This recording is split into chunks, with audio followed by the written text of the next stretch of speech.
또 하나님의 사람아 믿음의 선한 싸움을 싸우라. 이 주제의 말씀을 가지고 6일 동안 디모데 전서를 살펴봤습니다. 첫날에 믿음과 착한 양심을 통해서 우리가 복음이 아닌 것은 피하고 오직 교회의 공동체를 파괴하는 나쁜 가르침이나 행동은 피하라는 그런 말씀을 시작으로 해서 지금까지 우리가 올 한 해 동안 믿음의 선한 싸움을 싸워야 할 내용들에 대해서 다양하게 살펴봤습니다.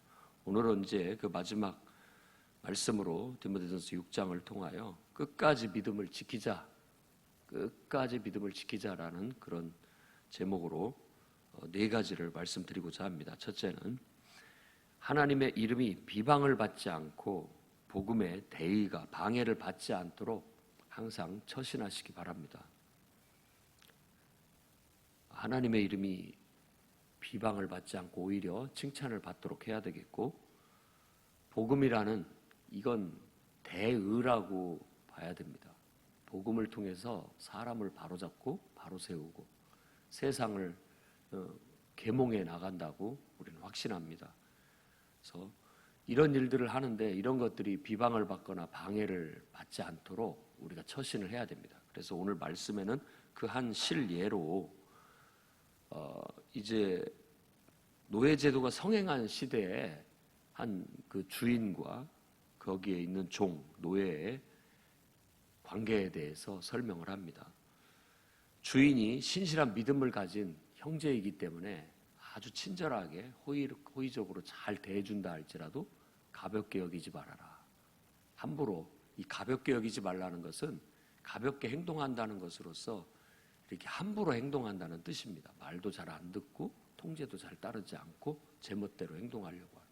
잘해주니까 사람의 마음이라는 건 그럴 수 있다는 거예요. 그런다 할지라도 오히려 믿음을 가진 자고 주님을 사랑하는 사람들이니까 더 잘 섬겨라. 이 섬기라는 말은 더 종로로 되라 이런 뜻입니다.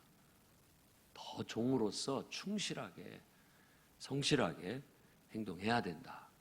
왜 이런 구체적인 실천 지침들을 주느냐? 그것은 바로 하나님의 이름이 평판이 나쁘게 말해지지 않기 위한 것. 그리고 복음이라는 그런 위대한 대의가 손상받지 않도록 하기 위한 것이다 라고 그런 원리에서 나오는 겁니다. 그러니까 모든 것들이 지금 어떻게 하든지 하나님과 교회와 복음이 좋은 평판을 얻도록 하기 위한 노력을 당부하고 있는 거예요. 그게 우리가 어떻게 보면 올 한 해 동안 싸워야 할 그런 믿음의 선한 싸움이라고 할 수 있습니다. 그러니 복음에 합당한, 복음을 위해서 어떻게 하면 복음이 더 모든 사람들한테 호의적으로 또 긍정적으로 영향을 미칠 수 있을까를 우리는 항상 기도하고 연구하고 개발하고 그런 구체적인 실천 방안들을 우리가 가르치고 또 실천해 나가야 되겠다는 것입니다. 그 다음에 두 번째로는 건전한 복음의 원리를 늘 가르치고 권해야 되겠습니다. 그건 건전한 복음의 원리, 그러니까 아주 유익한 복음의 원리, 이것들을 목회자만이 아니라 모든 우리 교회 성도들도 자신이 사역자라고 또 일꾼이라고 생각되는 사람들은 늘 매 모임마다 또 만날 때마다 바로 이 복음의 건전한 말씀을 강조하고 또 강조해 나가야 되겠습니다. 실제로 말뿐만이 아니라 행동으로도 모범을 보이고 다른 사람들의 행동도 지도해 줘서 바르게 복음의 원리에 합당하게 살아갈 수 있도록. 그래서 이 교회 안에 미숙한 신앙, 교회 안에 아직도 정말 기독교의 참된 신앙이 뭔지도 잘 모르는 가운데 왜곡된 이상한 무슨 토속 신앙이 섞인 것 같고 세속적인 신앙이 섞인 것 같은 그런 모습으로 인하여 엉뚱한 행동이나 말 하지 않도록, 그로 인하여 괜한 변론 그리고 시비가 걸리지 않도록 항상 우리는 복음의 원리를, 이 건전한 이 말씀의 틀을 늘 강조하고 또 모범을 보이고 실천해 나아가야 되겠다는 것입니다. 그래야 교회가 약화되지 않습니다. 이 복음의 원리가 투철해야 모든 교회 활동들이 약화되지 않고 성도들의 믿음이 약화되지 않고, 그리고 교회나 성도나 세상을 향해서 선한 영향력이 그때에서 나타나게 되는 겁니다. 그래서 모든 목회자들은 항상 가르쳐야 된다, 양육해야 된다, 제자 훈련을 시켜야 된다, 성경을 가르쳐야 된다. 모든 사람들의 마인드, 이 생각을 고쳐줘야 된다. 그래서 정말 복음에 합당한 삶이 나올 수 있도록 힘써야 된다라는 것을 강박처럼 갖고 있는 겁니다. 실제로 제대로 말씀을 배우지 않고 또 훈련을 받지 않게 되면 잘하는 것 같은데도 불구하고 서로 불협화음이 날 수도 있고, 서로가 불협화음을 낼 수도 있고, 또 잘하는 것 같으면서도 오히려 엉뚱한 방향으로 교회가 갈 수가 있어요. 그렇기 때문에 그런 걸 염려하는 것입니다. 간혹 가다가 교회가 다툼이 일어나거나 분열이 일어나거나, 또 심지어는 심각하게 교회가 2층에서 예배 따로 드리고 3층에서 예배 따로 드리고 목사님도 다른 데서 와서 서로 반목하고 들어가면서 눈을 째리면서 들어가고, 이런 모습을 보이는 것 자체가, 그리고 또 결국은 스스로들 조율하지 못하고 법정에까지 서서 서로 삿대질을 하고 모독을 하는 것 자체가 제대로 양육되지 못한, 제대로 훈련되지 못한 그런 신앙, 철저히 복음의 원리에 의해서 잘 정비되지 못한 그런 훈련, 그런 신앙 때문이라고 생각이 듭니다. 오늘 말씀에도 신뢰가 나와 있는데 바로 그런 사람들이 늘 다툼을 일으키고 분란을 일으키더라라는 얘기이고, 그 사람들은 이 참된 신앙, 이 신앙을 이익의 어떤 도구로 생각하는 정도, 그러니까 수준이 낮은 그런 신앙에 머물러 있다라고 그렇게 비하를 하고 있는 것입니다. 그러니까 결국은 신앙을 왜곡시키고 신앙을 자꾸만 미숙한 그런 신앙으로 훼손하고 있다라는 걸 말하고 있는 겁니다. 자꾸 돈과 연관시켜서 신앙을 따지고 결국 자신만이 아니라 다른 성도에게까지 악영향을 끼쳐 쓴뿌리가 되고, 최종적으로는 결국 혼자만 믿음에서 떠나는 게 아니라 많은 사람들을 믿음에서 떠나게 만드는 악영향을 끼치더라라는 겁니다. 오늘 우리가 하나님의 사람이라고 생각한다면 성도들은 이런 일을 방지하기 위해서 이 건전한 말씀, 예수 그리스도의 참된 복음의 원리를 철저히 배우고 거기에 준해서 여러분들이 삶을 살아가고 모범을 보이고 실천하고 헌신해 나갈 수 있기를 바랍니다. 세 번째는 오늘 본문 말씀에서 얘기하는 바 중에 하나입니다. 하나님이 주신 부를 선한 사업에 아낌없이 사용해라. 바울이 재물에 대한 가르침을 줍니다. 앞에도 잠깐 얘기하고 또 뒤에도 잠깐 얘기하는데, 부하려는 욕심은 여러 가지로 해롭다라는 것을 얘기합니다. 왜냐하면 그 탐욕에 끌리다 보면 그걸로 인하여 여러 가지 죄를 지을 수밖에 없기 때문에 부하려는 욕심을 가지는 것 자체가 해로운 것처럼 얘기합니다. 그러나 뒤에 가서는 단순한 부의 소유, 이것은 본질적으로 죄가 아니라고 말하고 있습니다.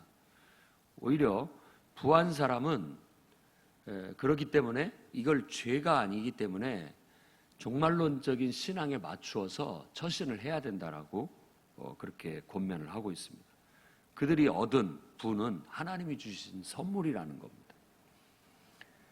그래서 그 선물을 누리고 있는 것이기 때문에 죄라고 딱히 말할 수는 없다는 겁니다. 그러나 바울의 말은 바로 내가 쓸 만큼 쓰고 남은 돈이 있거든, 아니 꼭 그런 것이 아니더라도 하나님께서 부에 선물을 주신다 한다면 교만하지 말고, 돈에다가 소망을 두지 말고 하나님께 소망을 두고 그 주신 부를 하나님의 선한 일을 위해서 선한 사업을 많이 하는데 흩어서 베풀어라, 나누어라 라고 그렇게 권면을 하고 있습니다.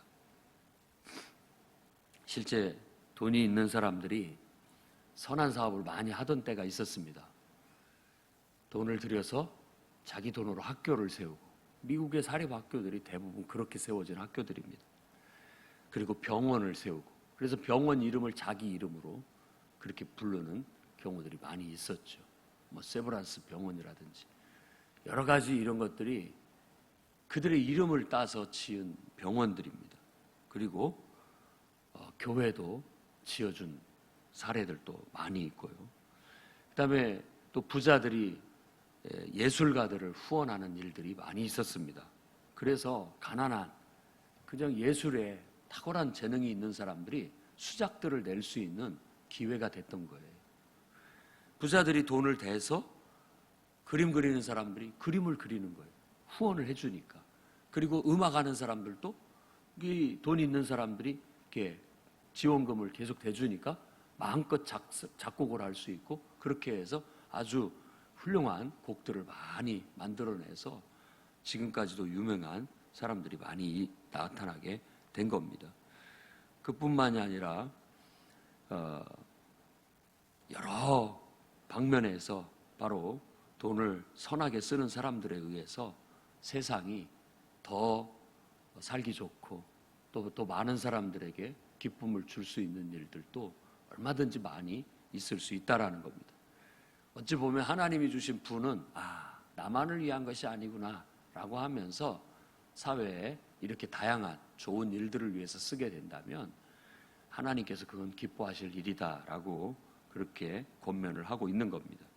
그러니 저는 여러분들이 다 모두 이와 같은 부의 선물을 받는 사람들이 되어서 세상 사람들이 부를 가지고 죄 짓는 데 쓰는 것보다는 정말 하나님의 사람들이 하나님이 주신 부를 가지고 좋은 일에, 정말 복음을 전하는 일에, 영혼을 살리는 일에, 많은 사람들에게 유익을 주는 선한 사업에 여러분들이 하나님의 뜻대로 잘 쓸 수 있기를 바랍니다. 내가 하나님이라면 기왕의 부를 여러분들한테 주고 싶습니다. 왜냐? 여러분들이 그걸 선하게 잘 쓸 수 있는 사람들이기 때문에. 그런 하나님의 사람들이 되어서 정말 지혜로운 후원자가 되십시오. 우리의 후원이 어떤 선한 일에 시동을 걸 수 있습니다. 내가 후원을 하면 그 일이 시작이 된다라는 뜻이에요. 그 일이 또한 나의 후원과 계속된 지원을 통하여 오랫동안 그 좋은 일들이 없어지지 않고 지속될 수 있는 그런 가능성들이 생겨지게 되는 겁니다. 누구보다도 바울은 그걸 잘 알고 있었기에 바로 디모데에게도 그와 같은 권면의 말을 마지막으로 하고 있는 것이에요. 그러니 하나님이 주신 부를 선한 사업을 위해 사용할 줄 아는 지혜로운 후원자들이 되시기 바랍니다. 자, 이제 최종적으로 마지막으로 하나님의 은혜를 바라자 하는 거예요. 지금까지 모든 믿음의 선한 싸움을 싸우라는 말씀을 나누었습니다. 복음과 교회를 수호하자, 세상을 위해 중보 기도하자, 선행으로 세상에 모범을 보이자, 교회를 돌보고 섬기는 일에 헌신하고 책망할 것이 없게 하자, 극단주의를 주의하고 참된 신앙에 이르도록 운동선수처럼 훈련하고 발전하는 모습을 보이자, 교회와 성도가 가족의 형제로 서로를 존중하자, 특히 앞에 세운 목회자를 기꺼이 귀하게 여기고 지원하자, 하나님의 이름과 복음이 비방받지 않도록 있는 자리에서 지혜롭게 처신하자, 하나님이 주신 부는 선한 사업을 위해서 사용하자, 이런 등등의 믿음의 선한 싸움을 싸우라는 그런 말씀을 나눴습니다. 우리가 이런 일에 올 한 해도 전심전력하여 발전하는 모습을 보여야 되겠고, 그것에 선한 열매들을 맺어 나가야 되겠습니다. 그런데 바로 이런 모든 굳은 의지와 결단과 노력 마지막 앞에 우리는 하나님의 은혜를 바라야 되겠습니다. 왜냐하면 하나님의 은혜가 어찌 보면 우리의 노력보다 더 필요하기 때문입니다. 유명한 발명가 에디슨은 1%의 영감 그리고 99%의 노력이라고 그렇게 얘기했는데, 사실은 99%의 노력보다도 1%가 더 중요하다고 생각을 한 거예요. 이런 탁 번득이는 하나님이 주신 아이디어나 은혜가 없으면 99%의 노력이 소용이 없기 때문에 그렇습니다. 우리들도 올해 열심히 전심전력해서 노력해 나가겠지만 하나님의 은혜가 필요합니다. 그래서 오늘 또 우리가 기도하고 나아가는 것이고, 여러분의 일련의 생활 속에도 믿음의 선한 싸움 속에도 하나님이 베풀어 주시는 99%보다 더 뛰어난 1%의 하나님의 은혜가 여러분의 삶에 항상 넘쳐나기를, 있기를 주의 이름으로 축원합니다. 기도하겠습니다. 거룩하신 주님,